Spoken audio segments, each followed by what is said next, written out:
Kwa sababu mimi ni mtu wa mpira na kwenye game yoyote huwa napenda kuonekana, na hiki ambacho kimetokea leo Yanga ni wakubwa zidi ya Coast na Yanga wamedeserve kuwa kutoka na alama zote tatu katika mechi ya leo. Pengine kwa kiwango ambacho amekionyesha Young Africans tarehe 8 watu ndio maana walichungulia mbali hawajaleta timu. Sidhani kama kwenye kiwango hiki ungelinganisha na Dabi. Dabi ni tofauti kabisa na Coast. Coast Union ina approach yake kwenye mchezo na Yanga angetengeneza approach ya kuja kuingia na mtani. Sidhani kama uzani ulikuwa uko sawa kwamba uwezo alioonyesha leo Yanga uwezo huu ndio angeonyesha tarehe 8. Sidhani hicho kitu. Kwenye kila mechi kocha anaingia na plan A kwenye mechi fulani. Sidhani kama approach ya Coast approach hii ndo angeweza kuingia nayo na tarehe 8 kwa mtani wake. Sidhani, sio kweli.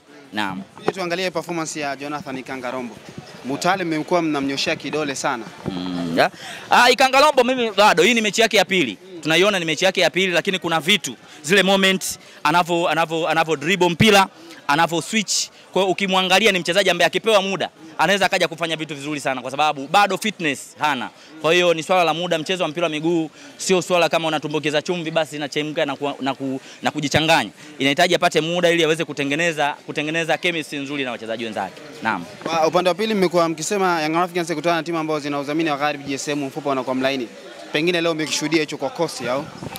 Ukisema hivyo sasa ina maana sijaelewa kwamba kila timu yenye nembo ya GSM wao kwa upande wa Yanga wanakuwa ni rahisi kupata matokeo. Si ndivyo?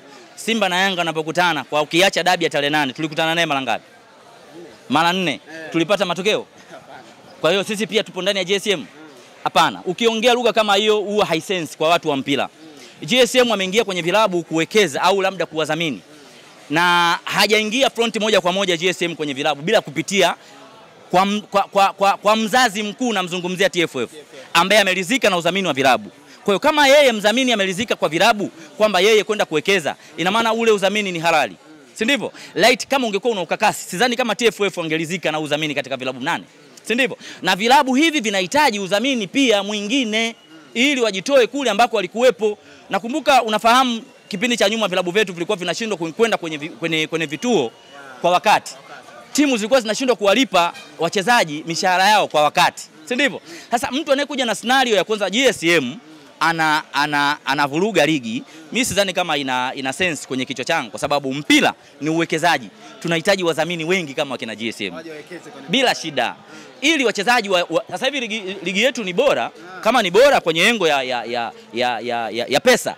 Vilabu sasa hivi vilabu vya kawaida vyenye daraja ya kati wanasajili wachezaji kutoka nje kimataifa. Unamzungumzia mtu kama Tabora United, Mashujaa ni wachezaji ambao wanatengeneza msuli sasa hivi wa pesa kuwasajili wachezaji kutoka nje ya mipaka. Kwa hiyo hii yote inamaona kabisa kwamba tuna ligi bora ambao ina ufanisi mzuri wa wachezaji kutoka sehemu mbalimbali. Kwa sababu hii yote ya nini? Uwekezaji. Kwa sababu mtu anapokuja kupigia kelele kwenye swala la GSM kwamba eti inapata matokeo, mimi sidhani kama kwa anakuja na hoja nzuri ya msingi. Kwa sababu kama nitakurudisha nyuma TFF na hii GSM hawa Dar es Salaam Africans, kuna mdhamini fulani walitaka kuingia na TFF. Ukaonekana ule udhamini hauna afya. Si waliukata? Mkaluka. Sisi tukakataa kipindi kile cha babla. Kwa hiyo huyu GSM tunahitaji GSM wengine waje. Hata sisi pia kama Mo ana uwezo wa kudhamini vilabu vingine ambao havina nembo ya GSM, aweke mzigo. Aweke mchele. Yaani tunatakiwa hoja na hoja.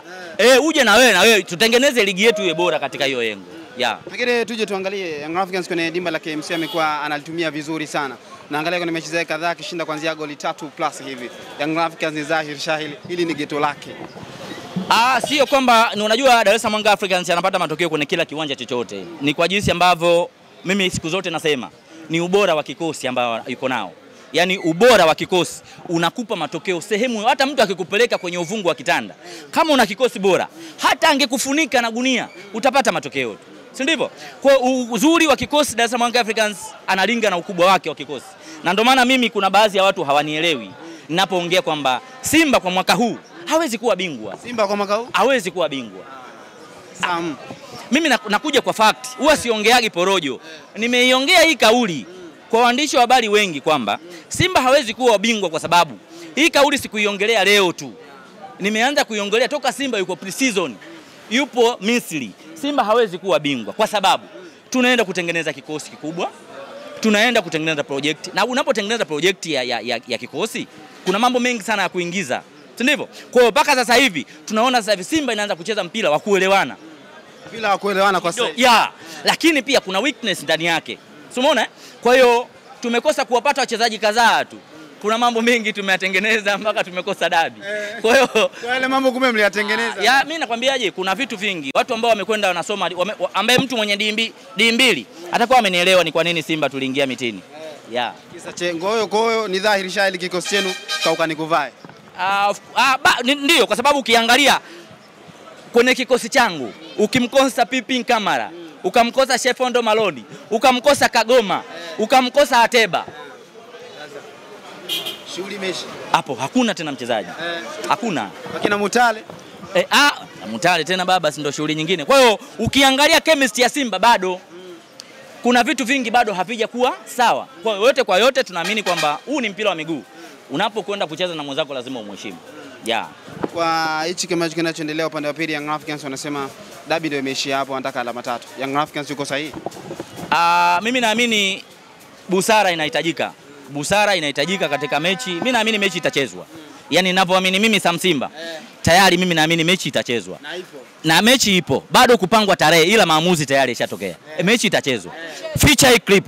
Mimi nakwambia mechi itachezwa. Watakubali kucheza. Watacheza. Mechi itachezwa.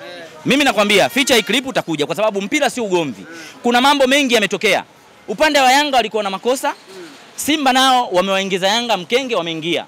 Si ndivyo? Lakini mimi siamini waliokwenda kufanya makosa kabisa ni wale wenye masaa ile kamati ile kwenda kuamua kwamba mechi hii imeahirishwa. Inaahirishwa kwa sababu zipi? Si ndivyo? Sababu zipi? Sababu zipi? Sababu ambazo ni hazina nguvu, hazina mashiko. Simba walikuwa wanatarajiwa kuleta timu uwanjani, Yanga wanaenda kupigwa faini. Si ndivyo? Sheria na kanuni zipo wazi. Lakini kusema kwamba unakwenda kuahirisha mchezo, ina maana kwamba wao wamekwenda kunajisi mpira. Naam, kwa hiyo sasa wamekwenda kuzivunja zile kanuni na sheria ambazo zimewekwa. Wamekwenda kuzikanyaga. Lakini mimi naamini kikubwa hapa kitatumika busara. Mechi itachezwa. Okay, shukrani. Hamna neno.